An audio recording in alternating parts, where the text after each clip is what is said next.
প্রথম পর্বে আমরা আলোচনা শুনেছি মা খাদিজার বাণিজ্যের কাফেলা নিয়ে তিনি বসরার উদ্দেশ্যে রওনা হয়েছেন। তাবারি ইবনুল শিহাব হুজুরি থেকে বর্ণনা করেছেন রাসূলুল্লাহ সাল্লাল্লাহু আলাইহি ওয়াসাল্লাম মা খাদিজার পণ্য নিয়ে সিরিয়ায় নয় বরং ইয়েমেনে এক হাবশি বাজারে গিয়েছিলেন।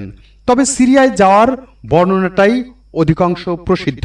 রাসূলুল্লাহ সাল্লাল্লাহু আলাইহি ওয়াসাল্লাম সিরিয়ার বাজারে পণ্যদ্রব্য বিক্রি করলেন এবং যা কেনার তা কিনলেন। তারপর মা আয়েশাকে সঙ্গে করে নিয়ে মদিনার পথে রওনা হলেন। পথে মা আয়েশা লক্ষ্য করলেন রাসূলুল্লাহ সাল্লাল্লাহু আলাইহি ওয়াসাল্লাম তার উটের উপর সওয়ার হয়ে চলেছেন, আর দুজন ফেরেশতা দুপুরের প্রচণ্ড রোদে তার উপর ছায়া বিস্তার করে রেখেছে। এভাবে মক্কায় ফিরে খাদিজা পণ্য সামগ্রী বিক্রি করলেন। ব্যবসায়ে এবার দ্বিগুণ অথবা 3 গুণ এর কাছাকাছি মুনাফা হলো। বাড়ি ফিরে বিশ্বস্ত ভৃত্য মায়েশা তার মনিব খাদিজার নিকট পাদ্রীর মন্তব্য এবং সফরের অলৌকিক ঘটনাবলী সবিস্তার বর্ণনা করলেন। হযরত খাদিজা রাদিয়াল্লাহু আনহা ছিলেন এক বিচক্ষণ ও বুদ্ধিমতী ভদ্র মহিলা। তার ধন সম্পদ, সভ্যতা ও অলৌকিকতার মক্কায় সর্বস্তরে মানুষ মুগ্ধ ছিল। অনেক আভিজাত্য কুরাইশ যুবক তাকে সহধর্মিণী হিসেবে লাভ করার প্রত্যাশী ছিল। তিনি তাদের সকলকে প্রত্যাখ্যান করেন। মায়েশার মুখে সবকিছু শুনে মা খাদিজা নিজেই রাসূলুল্লাহ সাল্লাল্লাহু আলাইহি ওয়াসাল্লামের নিকট বিবাহের পয়গাম পাঠালেন। বিয়ের প্রস্তাব কিভাবে এবং কেমন করে হয়েছিল সে সম্পর্কে নানা রকম বর্ণনা রয়েছে। তবে খাদিজাই যে সর্বপ্রথম রাসূলুল্লাহ সাল্লাল্লাহু আলাইহি ওয়াসাল্লামের নিকট প্রস্তাব পেশ করেন সে ব্যাপারে সব বর্ণনাই একমত। এটি বর্ণনায় এসেছে খাদিজা রাদিয়াল্লাহু তাআলা আনহা রাসূলুল্লাহ সাল্লাল্লাহু আলাইহি ওয়াসাল্লামের সাথে বিয়ের কথা বলেন এবং তার পিতার নিকট প্রস্তাবটি উত্থাপন করার জন্য অনুরোধ করেন, কিন্তু তিনি অস্বীকৃতি জানান, এই বলে যে দরিদ্রের কারণে হয়তো খাদিজার পিতা তাকে প্রত্যাখ্যান করবেন। অবশেষে খাদিজার পিতা যখন অতিরিক্ত মদ্যপান করে মাতাল অবস্থায় ছিলেন তখন খাদিজা নিজেই বিষয়টি তার পিতার কাছে উত্থাপন করেন। তখন সম্মতি আদায় করেন, কিন্তু সুস্থ হয়ে আবার তিনি বেঁকে বসেন। তবে খাদিজা পুনরায় তার সম্মতি আদায় করেন। বর্ণনায় এসেছে হযরত ইয়ালার স্ত্রী ও খাদিজার বান্ধবী নাফিসা বিনতু মানিয়াহ এ ব্যাপারে পুরো উদ্যোগ গ্রহণ করেন। তিনি সর্বপ্রথম খাদিজার পক্ষ থেকে রাসূলুল্লাহ সাল্লাল্লাহু আলাইহি ওয়াসাল্লামের নিকট প্রস্তাব পেশ করেন। আপনারা যদি ধন সম্পদ, সৌন্দর্য ও জীবিকার নিশ্চয়তার দিকে আহ্বান জানানো হয় আপনি কি গ্রহণ করবেন? এ কথাগুলো ছিল হযরত খাদিজা সম্পর্কে। কথা পাকাপাকি হয়ে গেল। নির্ধারিত তারিখ আবু তালিব, মায়েশা সহ রাসূলুল্লাহ সাল্লাল্লাহু আলাইহি ওয়াসাল্লামের খানদানের আরো কিছু ব্যক্তি খাদিজার বাড়ি উপস্থিত হলেন। খাদিজারও খানদানের বিশিষ্ট ব্যক্তিবর্গের দাওয়াত দিয়েছিলেন। সকলে উপস্থিতিতে আবু তালিব বিয়ের খুতবা পাঠ করলেন। সাহিত্যিক উৎকর্ষের দিক দিয়ে এ খুতবা জাহিলি যুগে আরবি গদ্য সাহিত্য বিশেষ স্থান অধিকার করে আছে। 500 স্বর্ণমুদ্রা মোহর ধার্য হয়। খাদিজা নিজেই উভয় পক্ষের যাবতীয় খরচ বহন করেছিলেন। তিনি 2 উকিয়া সোনা ও রূপা রাসূলুল্লাহ সাল্লাল্লাহু আলাইহি ওয়াসাল্লামের নিকট পাঠান এবং তা দিয়ে উভয়ের পোশাক ও ওয়ালিমার বন্দোবস্ত করতে বলেন। এভাবে হযরত খাদিজা হলেন উম্মুল মুমিনিন। এটা নবুয়ত প্রকাশের 15 বছর পূর্বের ঘটনা। সে সময় তাদের উভয়ের বয়স সম্পর্কে সিরাত বিশেষজ্ঞদের মত পার্থক্য থাকলেও সর্বাধিক সঠিক মত অনুযায়ী রাসূলুল্লাহ সাল্লাল্লাহু আলাইহি ওয়াসাল্লামের বয়স ছিল 25 এবং খাদিজা রাদিয়াল্লাহু তাআলা আনহার বয়স ছিল 40 বছর।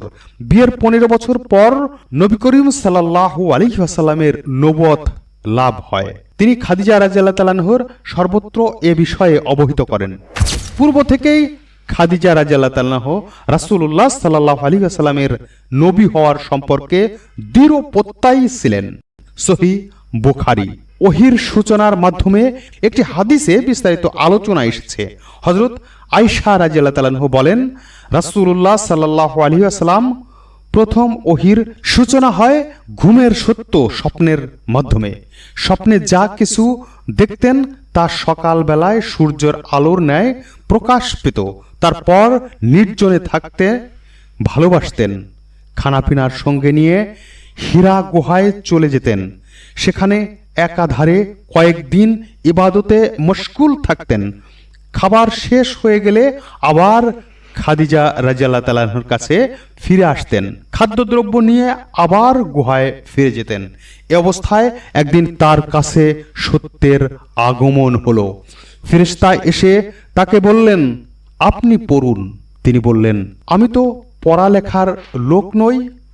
ফেরেশতা তাকে এমন জোরে চেপে ধরলেন যে তিনি কষ্ট অনুভব করলেন। ছেড়ে দিয়ে আবার বললেন, পড়ুন।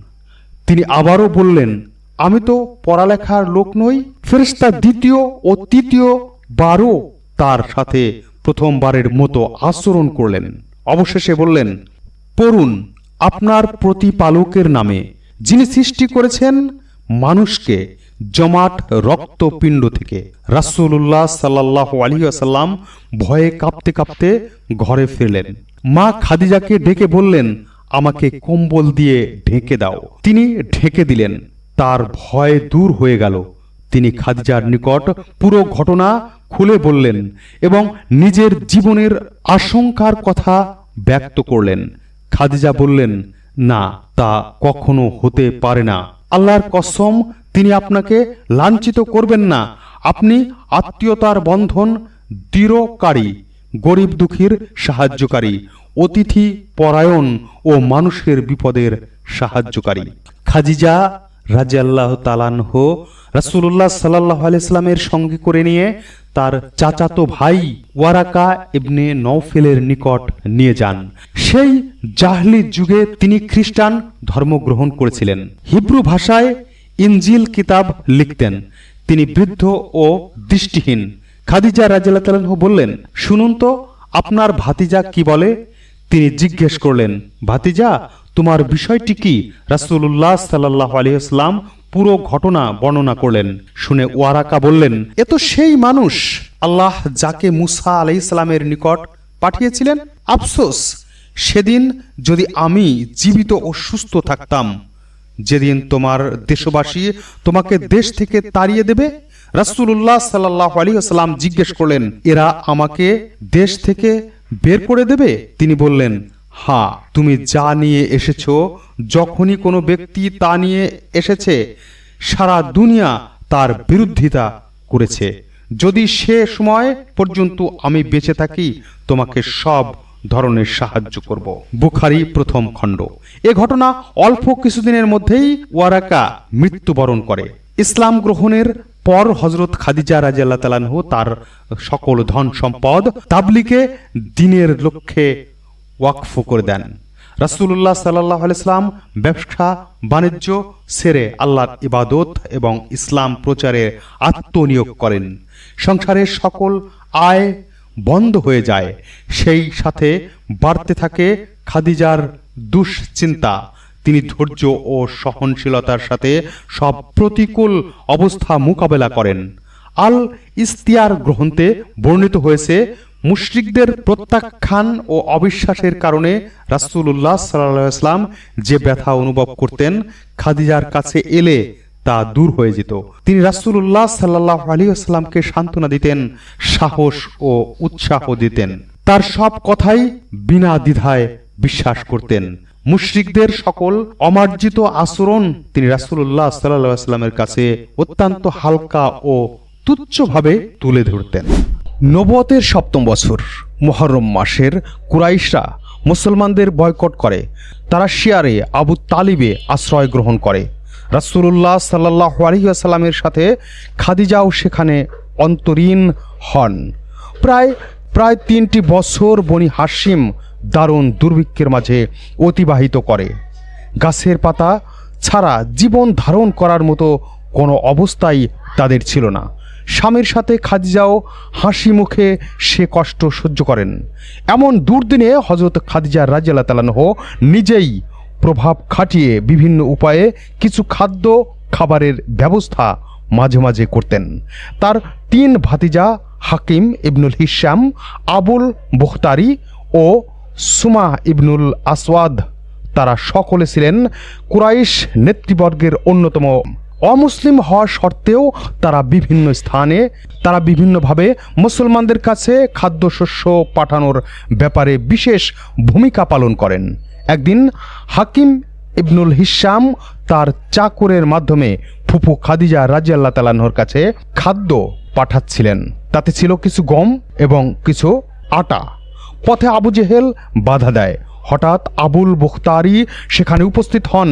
তিনি আবু জেহেলকে বলেন, এক ব্যক্তি তার ফুফুকে সামান্য খাদ্য পাঠাচ্ছে, তুমি তা বাধা দিচ্ছ?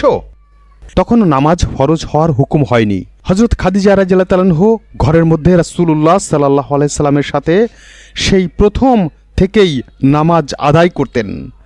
ইবনুল ইসহাক উল্লেখ করেছেন, একদিন আলী রাদিয়াল্লাহু তাআলা আনহু দেখতে পেলেন তারা দুজন অর্থাৎ নবী করিম সাল্লাল্লাহু আলাইহি ওয়াসাল্লাম ও মা খাদিজা নামাজ আদায় করছেন।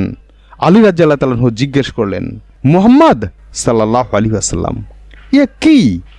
রাসূলুল্লাহ সাল্লাল্লাহু আলাইহি ওয়াসাল্লাম তখন নতুন দিনের দাওয়াত হযরত আলী রাদিয়াল্লাহু তাআলা আনহুর কাছে পেশ করলেন এবং একথা কাউকে বলতে নিষেধ করলেন। সম্মানিত দর্শক, এ বর্ণনা অনুযায়ী বোঝা যায় উম্মতে মুহাম্মাদি সাল্লাল্লাহু আলাইহি ওয়াসাল্লামের প্রথম হযরত খাদিজা রাদিয়াল্লাহু তাআলা আনহা রাসূলুল্লাহ সাল্লাল্লাহু আলাইহি ওয়াসাল্লামের সাথে নামাজ আদায়ের সৌভাগ্য অর্জন করেছেন। আকিক আল কিদনি নামক এক ব্যক্তি কিছু কেনাকাটার জন্য মক্কায় এসেছিলেন। তখন আব্বাস রাদিয়াল্লাহু তাআলা আনহু বাড়িতে তিনি অবস্থান করছিলেন। তিনি একদিন সকালে লক্ষ্য করলেন এক যুবক কাবার কাছে এসে আসমানের দিকে তাকালো, তারপর কিবলামুখী হয়ে দাঁড়ালো। সম্মানিত দর্শক, দেখতে থাকুন মা খাদিজার জীবনী। একজন কিশোর এসে তার পাশে দাঁড়িয়ে গেল। তারপর এলো এক মহিলা, সেও তাদের দুজনের পেছনে দাঁড়ালো। তারা নামাজ শেষ করে চলে গেল। দৃশ্যটি আকিক কিদনি দেখলেন। আব্বাসকে জিজ্ঞাসা করলেন, বড় রকমের একটা কিছু ঘটতে যাচ্ছে। আব্বাস রাদিয়াল্লাহু তাআলা আনহু বললেন, হ্যাঁ। তিনি আরও বললেন, এ নওজোয়ান আমার ভাতিজা মুহাম্মদুর রাসূলুল্লাহ সাল্লাল্লাহু আলাইহি ওয়াসাল্লাম, কিশোরটি আমার আরেক ভাতিজা আলী এবং মহিলাটি মুহাম্মদ রাসূলুল্লাহ সাল্লাল্লাহু আলাইহি ওয়াসাল্লামের স্ত্রী। আমার জানা মতে দুনিয়ায় তারা 3 জনই একমাত্র এই নতুন ধর্ম অনুযায়ী চলে। সম্মানিত দর্শক, আজ এ পর্বে এখনই বিদায় নিচ্ছি, তবে একেবারে চলে যাচ্ছি না। সামনে আরেকটি পর্ব নিয়ে ফিরবো ইনশাআল্লাহ। আসসালামু আলাইকুম ওয়া রাহমাতুল্লাহ।